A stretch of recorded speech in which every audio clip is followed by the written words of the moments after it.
Hello everyone and welcome back to You Can Gourmet with Chicken Tortilla Soup. For this recipe you will need 2 bell peppers, 1 onion, 1 ear of corn, 1 can of black beans, and 1 can of roasted tomatoes. You'll also need 1 chicken breast, 4 cups of chicken broth, 1 tablespoon of salt, chili powder, and 1.5 tablespoons of cumin. Now that we have all of our vegetables and ingredients in place, let's start with our bell peppers. I like to clean them out really well, make sure I get all the seeds, the white fibrous veins that run through it. Those are all very bitter. Even though it's a red bell pepper and it's sweeter than, let's say, a green or even a yellow bell pepper, they're still very bitter. So I get it cleaned out very well, and then we'll just slice it. Now the size we're looking for is somewhere between a julienne and a bâtonnet. And I know you're thinking that's pretty darn technical, and it is. But if you start practicing your knife cuts, you start working on your consistency, making sure they're all as close as you can to the same size, your food looks a lot more presentable once it's plated.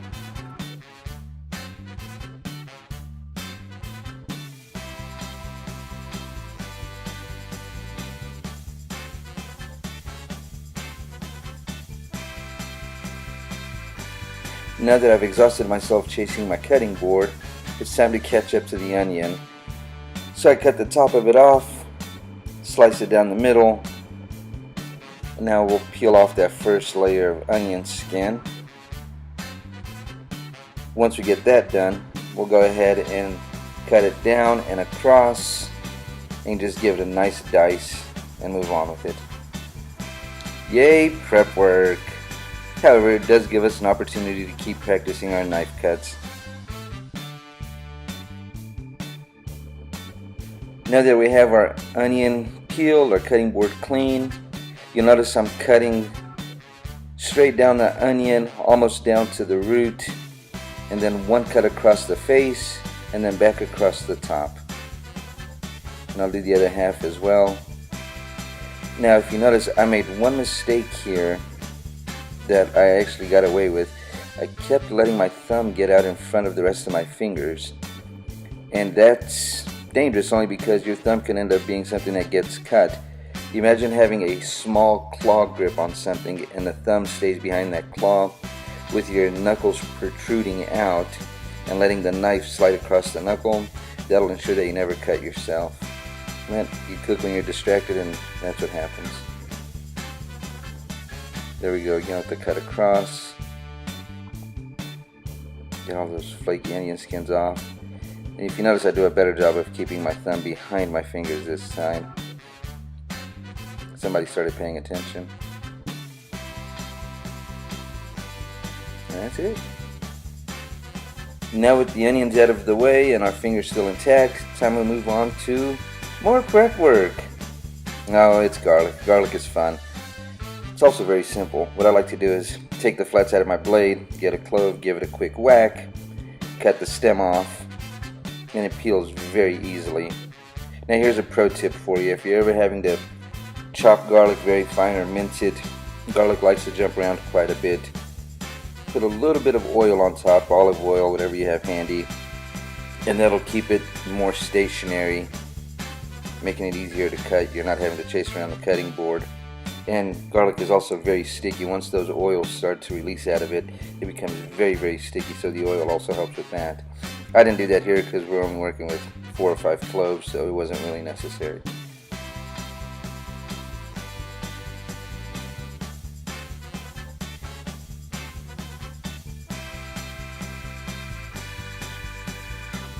Now with our garlic peeled, time to give it just a quick rough chop. The pieces here, you want to keep them consistent, of course, and you notice I'm doing a much better job with my thumb, but they're going into a soup, so they'll more or less disappear in that soup. Not quite as important as, let's say, the bell peppers, but that's it. Now we'll preheat our pot. I gave it a shot of olive oil, more or less just enough to coat the bottom. In the chicken goes what would be the skin side down. That was seasoned with salt and pepper. I didn't show that. Now I'm going to season the other side of it. Keep in mind though, our chicken broth will also have salt, so adjust accordingly. And I'm just going to let that cook. I'm not going to cook it all the way through. I'm just going to give it a quick sear on each side, and then we'll go ahead and add it to our soup as it starts to boil.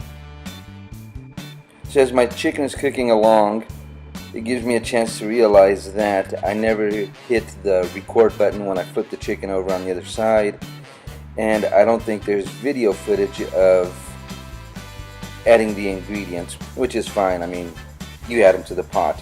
However, the one thing I wanted to point out was I also added my spice mix, and that's because I really wanted the heat to open up the chili powder and the cumin and really bring those flavors to life.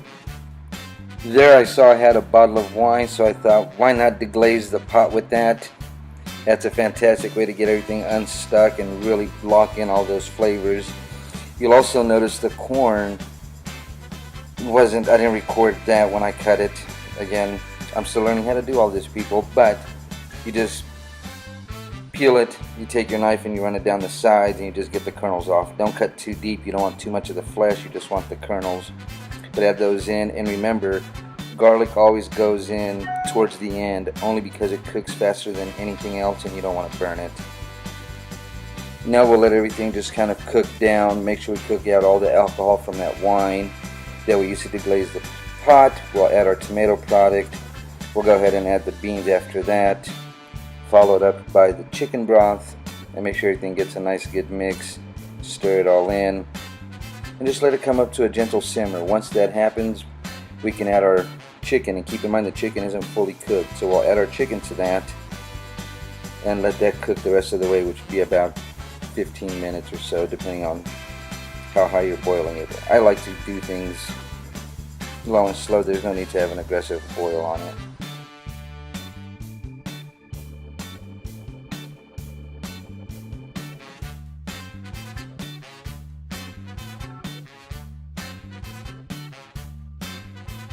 After I added the broth, I realized it didn't take long for it to come up to what was about to be a simmer.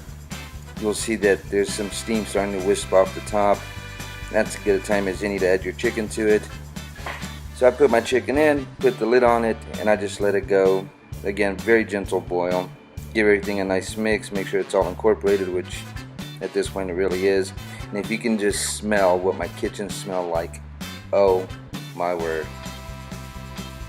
After about 15 minutes or so, I decided to tempt the chicken, and it read 178, which is beyond its done point, but it's fine. We're going to shred it up. And one fair-sized chicken breast goes a long way once it's shredded. And this is it. We just gourmeted chicken tortilla soup. I plated this up for my wife with an avocado, some sour cream, and shredded cheese underneath all of that. But you can add whatever you like to it. Finish it off with some tortilla chips or leftover taco shells if they're not too stale. And that's it. You can gourmet chicken tortilla soup.